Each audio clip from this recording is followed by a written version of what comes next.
പ്രിയപ്പെട്ട പ്രേക്ഷകർക്കും കുർണു ടി വിയിലേക്ക് സ്വാഗതം. ഇന്ന് നിങ്ങളുമായി കൊളുക്കുമല ട്രിപ്പിൻ്റെ വിശേഷങ്ങളാണ് പങ്കുവയ്ക്കാൻ പോകുന്നത്. എല്ലാവർക്കും വീഡിയോ ഇഷ്ടമായാൽ സബ്സ്ക്രൈബ് ചെയ്യുക, ലൈക്ക് ചെയ്യുക, ഷെയർ ചെയ്യുക, കമൻറ്റ് ചെയ്യുക. ഓക്കെ, ഉറപ്പായിട്ടും കമൻറ്റ് ബോക്സിൽ നിങ്ങളുടെ നിർദ്ദേശങ്ങളും അഭിപ്രായങ്ങളും ഹെൽത്തി ക്രിറ്റിസിസവും കമൻറ്റ് ചെയ്യാവുന്നതാണ്. എല്ലാവരും body shaming comments and politically incorrect words ഒന്നും കമൻറ്റ് ബോക്സിൽ ഇടാതിരിക്കാൻ പ്രത്യേകം ശ്രദ്ധിക്കണം. ഓക്കെ, നമുക്ക് ട്രിപ്പ് വീഡിയോയിലേക്ക് കടക്കാം. ഇപ്പം നമ്മൾ പോകാൻ പോകുന്നത് സൂര്യനെല്ലി എന്ന് പറയുന്ന സ്ഥലത്തേക്കാണ്. സൂര്യനെല്ലി എന്ന് പറയുന്നത് കൊളുക്കുമലയുടെ പ്രധാന കവാടം എന്നാണ് അറിയപ്പെടുന്നത്. നമ്മൾ ദേവികുളത്ത് നിന്നാണ് യാത്ര പുറപ്പെട്ടിരിക്കുന്നത്. ഗ്യാപ് റോഡിന്റെ സൗന്ദര്യം ഒക്കെ ആസ്വദിച്ച് നമ്മൾ സൂര്യനെല്ലിയിൽ എത്തിയിട്ടുള്ളതാണ്. ഇവിടുന്ന് നമ്മൾ ജീപ്പ് എടുത്തിട്ട് വേണം കൊളുക്കുമലയിലേക്ക് പോകാൻ. നമ്മളുടെ കാറ് റോഡ് വളരെ മോശമായതുകൊണ്ട് കാറ് കടത്തി വിടത്തില്ല. അപ്പോൾ നമ്മൾ ഇവിടുന്ന് ജീപ്പ് പറഞ്ഞിട്ടുണ്ട്. ജീപ്പിലാണ് നമ്മൾ കൊളുക്കുമലയിലേക്ക് പോകുന്നത്. കൊളുക്കുമലയ്ക്ക് വേറൊരു പ്രത്യേകതയുണ്ട്. കൊളുക്കുമല ലോകത്തിലെ ഏറ്റവും ഉയരം കൂടിയ തേയിലത്തോട്ടമാണ്. പിന്നെ ഇവിടുത്തെ പ്രധാന ആകർഷണം എന്ന് പറയുന്നത് മലനിരകൾക്ക് മുകളിലൂടെയുള്ള സൂര്യോദയ കാഴ്ചയാണ്. നമുക്ക് എന്തായാലും സൂര്യോദയ കാഴ്ച എൻജോയ് ചെയ്യാൻ പറ്റില്ല, കാരണം ഞങ്ങൾ ഇറങ്ങിയപ്പോൾ ഒത്തിരി ലേറ്റ് ആയിപ്പോയി. അപ്പോൾ സൂര്യോദയ കാഴ്ച കാണണമെങ്കിൽ നിങ്ങൾ ഉറപ്പായിട്ടും 4 മണിയാവുമ്പോൾ സൂര്യനെല്ലിയിൽ നിന്ന് ഒരു ജീപ്പ് സ്റ്റാർട്ട് ചെയ്യുന്നുണ്ട്. ഏകദേശം 2000 മുതൽ 2500 രൂപ വരെയാണ് അതിൻ്റെ ചാർജ് വരിക.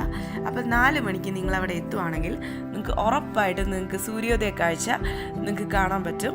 പിന്നെ സെപ്റ്റംബർ മുതൽ മെയ് മാസത്തിൽ വരുന്നതായിരിക്കും ഏറ്റവും കൂടുതൽ ഉചിതം, കാരണം ബാക്കി സമയങ്ങളിൽ നല്ല മഴയായതുകൊണ്ട് അവിടെ ഭയങ്കര മൂടൽ മഞ്ഞായിരിക്കും, നിങ്ങൾക്ക് കയറാൻ ബുദ്ധിമുട്ടുണ്ടാവും, അങ്ങനെയുള്ള കുറേ പ്രശ്നങ്ങൾ വരും.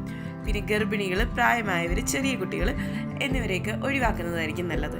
കാരണം ഓഫ് റോഡ് യാത്രയാണ്. ജീപ്പിലൂടെ പോകുമ്പോൾ ഭയങ്കര ദുർഘടം പിടിച്ച യാത്രയാണ്. അപ്പോൾ അതിൽ കുട്ടികൾക്കും ഗർഭിണികൾക്കും പ്രായമായവർക്കും വളരെ ഡിഫിക്കൽട്ടീസ് ഉണ്ടാവാനായിട്ട് സാധ്യതയുണ്ട്. അതുകൊണ്ട് നിങ്ങൾ ഇവരെ ഒഴിവാക്കിയിട്ട് വരുന്നതായിരിക്കും നല്ലത്. പിന്നെ തണുപ്പുള്ള സ്ഥലമാണ് കൊളുക്കുമല എന്ന് പറയുന്നത്. അവിടെ തണുപ്പുള്ളത് കാരണം ഒരു കമ്പിളി വസ്ത്രം നിങ്ങൾ കരുതുകയാണെങ്കിൽ കുറച്ചുകൂടെ നല്ലതായിരിക്കും. ഓക്കെ, നമ്മൾ ജീപ്പിൽ പോയിക്കൊണ്ടിരിക്കുകയാണ്. അങ്ങനെ നമ്മൾ ചെന്ന് നല്ല ഭംഗിയുള്ള സ്ഥലത്ത് ഇറങ്ങി അവിടെ ഒരു സിപ്പ് ലൈൻ കണ്ടു. സിപ്പ് ലൈനുമായിട്ട് നമ്മൾ ഒരു സെൽഫിയൊക്കെ എടുത്തു. പിന്നെ അല്ലാതെ നമ്മളെല്ലാവരും കൂടെ കുറേ ഫോട്ടോയൊക്കെ എടുത്ത് അടിച്ചു പൊളിച്ച് നിന്നതിന് ശേഷം നമ്മൾ അടുത്ത യാത്രയ്ക്കായിട്ട് വീണ്ടും ഒരുങ്ങി. സൂര്യനെല്ലി ചെക്ക് പോയിന്റിൽ നിന്ന് കൊളുക്കുമല വരെ ഏകദേശം ഒരു 9 മുതൽ 12 കിലോമീറ്റർ ദൂരമാണുള്ളത്. അതിൽ 1-2 കിലോമീറ്റർ മാത്രമാണ് നല്ല റോഡുള്ളത്. ബാക്കിയെല്ലാം വളരെ ദുർഘടം പിടിച്ച ഓഫ് റോഡാണ്. ഏകദേശം 1.5 മണിക്കൂർ എടുത്തു ഞങ്ങൾ കൊളുക്കുമലയിലേക്ക് എത്താനായിട്ട്. അങ്ങനെ ഒരു അടിപൊളി ഓഫ് റോഡ് യാത്ര കഴിഞ്ഞിട്ട് ഞങ്ങൾ കൊളുക്കുമല ക്യാമ്പിൽ എത്തിയിട്ടുള്ളതാണ്. അവിടെ പതിവ് പോലെ നമ്മൾ ടോയ്ലറ്റൊക്കെ അന്വേഷിച്ച് അതൊക്കെ കണ്ടുപിടിച്ച് അതിനുശേഷം ഇവിടെ ഒരു ക്യാമ്പിൽ തന്നെ ടെൻ്റ് അടിക്കാനുള്ള സൗകര്യങ്ങളുണ്ട്. അതിൻ്റെ എമൗണ്ട് 1000 മുതൽ 1500 വരെയാണ് പറഞ്ഞത്. വളരെ പ്രൈവസി ആയിട്ടുള്ള ടെൻ്റാണ് ഇവിടെ അവൈലബിൾ ആയിട്ടുള്ളത്. നിങ്ങൾക്ക് വേണമെങ്കിൽ നിങ്ങൾക്ക് വന്നിരിക്കുക, ഇവിടെ ഊഞ്ഞാലാടാം, അടിപൊളിയാണ്.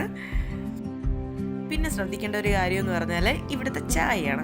വളരെ റേറ്റ് കൂടുതലാണ് ഇവിടുത്തെ ഫുഡ് ഐറ്റംസിനൊക്കെ.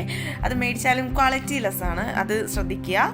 പിന്നെ ക്യാമ്പിൽ കുറേ ഫോട്ടോയൊക്കെ എടുത്തതിന് ശേഷം നമ്മൾ സിംഹപ്പാറയിലേക്ക്, ഇവിടുത്തെ പ്രധാന ആകർഷണമായിട്ടുള്ള സിംഹപ്പാറയാണ്, സിംഹപ്പാറയിലേക്ക് നടന്ന് കയറുവാണ്. നല്ല രസമാണ്. കയറി പോകുന്ന വഴിക്ക് നല്ല ഭംഗിയുള്ള തേയിലത്തോട്ടങ്ങളൊക്കെ ഉണ്ട്. ശ്രദ്ധിക്കുക, ലോകത്തിലെ ഏറ്റവും ഉയരം കൂടിയ തേയിലത്തോട്ടം സ്ഥിതി ചെയ്യുന്നത് കൊളുക്കുമലയിലാണ്. കൊളുക്കുമല സ്ഥിതി ചെയ്യുന്നത് ബോഡിനായ്ക്കന്നൂർ താലൂക്ക്, അതായത് തമിഴ്നാട്ടില് തേനി ജില്ലയില് ബോഡിനായ്ക്കന്നൂർ താലൂക്കിലാണ് കൊളുക്കുമല സ്ഥിതി ചെയ്യുന്നത്. നമ്മൾ കേരളത്തിന്റെ ഹരിതാപവും പച്ചപ്പും ഒക്കെ കണ്ടിട്ട് തമിഴ്നാട്ടിലേക്ക് വന്നിട്ടുള്ളതാണോ ഇപ്പോൾ?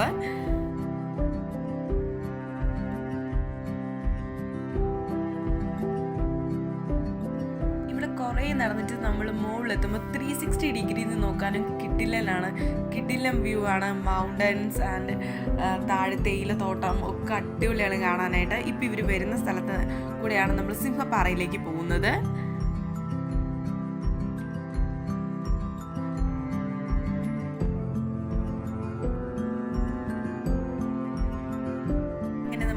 പാറയിലേക്ക് പോയി കിട്ടില്ല കുറേ ഫോട്ടോസൊക്കെ എടുത്തിട്ട് നമ്മൾ തിരിച്ചിറങ്ങി വന്നിട്ടുള്ളതാണ്. ഇവിടെ താഴെ ഒരു അമ്പലമാണെന്ന് തോന്നുന്നു. അതെ, ഈ കാണുന്നത് ഒരു അമ്പലമാണ്. നമ്മൾ അവിടെ നിന്ന് ഒരു പ്രതിഷ്ഠയൊക്കെ ഉണ്ട്, അവിടെ നിന്ന് പ്രാർത്ഥിച്ചിട്ട് തിരികെ പോകുന്നു. കിട്ടില്ലൻ ട്രിപ്പായിരുന്നു. അപ്പോൾ ഇന്നത്തെ ഈ വീഡിയോ അവസാനിച്ചിട്ടുള്ളതാണ്. വീഡിയോ കണ്ട എല്ലാവർക്കും നന്ദി. So please subscribe. Thank you so much for watching. By.